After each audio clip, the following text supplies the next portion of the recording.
Spring and summer 2024 fashion is all about frills and bows, girly stuff. I'm all in. I found this free summer dress pattern which checks all the boxes. It's the Milana dress by Vikisews and I've decided to make it.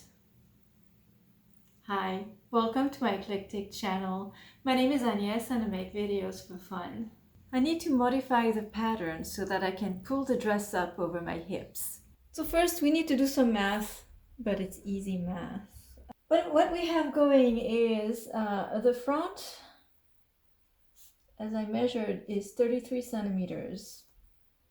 The back was 37 centimeters.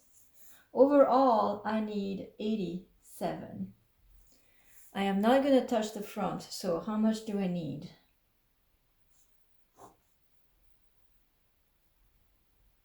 I need my back piece to be 54 centimeter wide at the waist. So how much do I need to add? I need to add 17 centimeters. It's an odd number and I'll have to divide by 2. And you know what? I would like to give myself a bit more ease. So let's make that 18 centimeters, so 9. That's a lot. I could not find a tutorial on this case specifically where we have an A-line skirt and we're trying to enlarge the waist.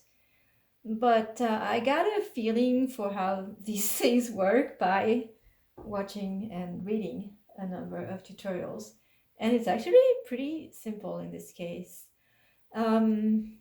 So when you're using the slash and spread method with patterns, typically what you're trying to do is you're trying to change one part, but you don't want to mess with the other parts.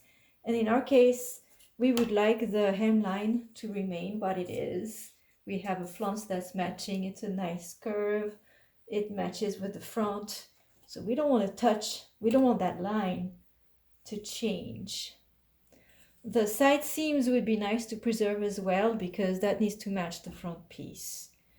So no, that sometimes you have to change that, but then you make the changes on both pieces, and we'll actually get to that. But the basic idea is to cut a line. You draw a line from one corner of the skirt up to the waist, and it doesn't really, you can, how you angle it doesn't quite matter. Maybe try to find a place where it's a little straight, not too much curvature at the waist, and hit it there. So then we can cut that and we can take this piece and rotate it, and then we'll have a bigger waist. Now you can readily see that as I rotate my piece, my side seam is going to get more straight vertically, and we don't want it to get completely vertical. Of course, this is an A-line, and even less like that. Where this is relevant for our case is that I'm trying to increase the waist by a lot. I'm looking for 18 centimeters total, 9 centimeters on one side. So this does need to be spread by that much, and I'm going to hit over here, and I'm there. I'm no longer an A-line, I'm an like inverse A-line, which is weird. So there's no good way of getting around that. Normally when you purchase a pattern, and this one is free, so I don't want to complain, I'm just going to state how it works in this case. But you know, often when you buy patterns, they give you buy many sizes at once and you got to choose your size. So if I had something like that here, what I would do is I would just choose the next size up or whatever I need or what might work best. I might combine them. I've done that in the past. Like you can play with the different sizes and put together a garment that fits you everywhere. I don't have that option here because this pattern, it's free, it's very nice. But you download one size, and once you've downloaded that one size, you're not allowed to download any other sizes. So this is what I got to work with. Luckily, one thing I have not mentioned, one more modifications I wanted to make to this pattern. The skirt is awfully short. I did pick that's another great thing about this pattern. They give you heights So I chose the one for my height. And so this is for 154 to 160 centimeters. I'm on the low end of that. And even on me, I think this is too short. And you look at the picture, it is indeed a short dress. But I like mine.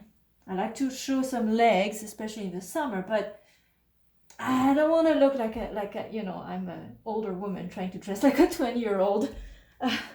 So no, I did intend to lengthen the skirt, and in this case, I think it's going to work to our advantage. So I'm going to start with that, and I'll have to lengthen the other skirt as well, of course. So when you lengthen a skirt, you're looking for a horizontal line. So in my case, since I've put papers together, I can just take them apart right there where I take them, and then we're going to spread them. All right, I went through my recycling bin, and I got 2 pieces of paper here put together, making a band to be able to extend this. Then on the sides, we'll have to fudge it.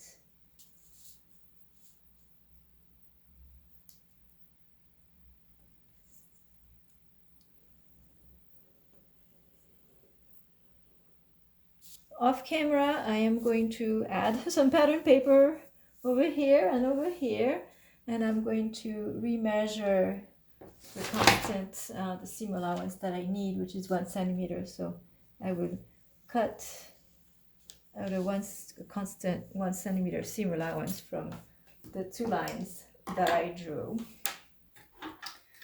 All right, so I played with it some more, or I thought about it some more. Now, if I want to add 9 centimeters, this essentially will turn into a rectangle. And since it's gathered at the top, it may be fine. If you're not increasing as much at the waist, I think you can just spread on the sides. I still think that's too much. I mean, I need to do it, but just doing it on the sides, I think is still too much. So what I'm going to do is to cut down the center back line, and I'm going to start by spreading my skirt that way.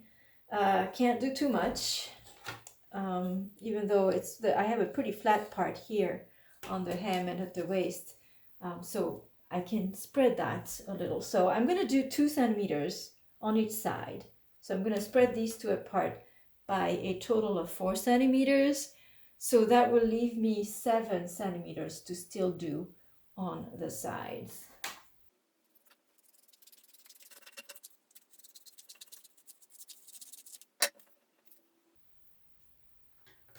All right, guys, if you're a pear shape, you're looking at a side zipper. Because here's what's happening with me, and I am not a pear shape. I just happen to have a smaller bust, but my hips are not that big. And still, in order to get this over my hips, look at what I gotta do. So I've added 2 centimeters on that side. I still need 7 over here. And when I do that, I am here.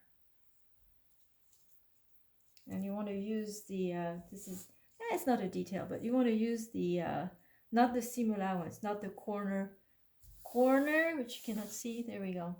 I'm not using this corner as my pivot point. I am using where the line of stitching is going to go. That's my pivot point. And it's a rectangle. It's a rectangle with a curvy top. So I've stretched this as much as I could. So that's getting too big to fit on the entire screen. But what I'm going to do next is to redraw that line. The last thing to do is to add a 1 centimeter seam allowance on top here, and then cut around the skirt. You noticed we have now modified the bottom, the hemline of the back of the skirt. I was trying to avoid that. but there was just too much to add. So what to do about the flounce, because that's going to come attached here. So do I need to modify the flounce so that it will still match the skirt? And the answer is I probably don't, because the flounce gets gathered. I can't quite fit it all on this frame, but yeah, the flounce is wider than the bottom of the hem. So I really don't think it will make a problem. That was quite a project. Next time we need to turn our attention to the pattern for the front of the skirt. We need to lengthen it to match the back. Thank you for watching. If you enjoyed this video, don't forget to give it a like.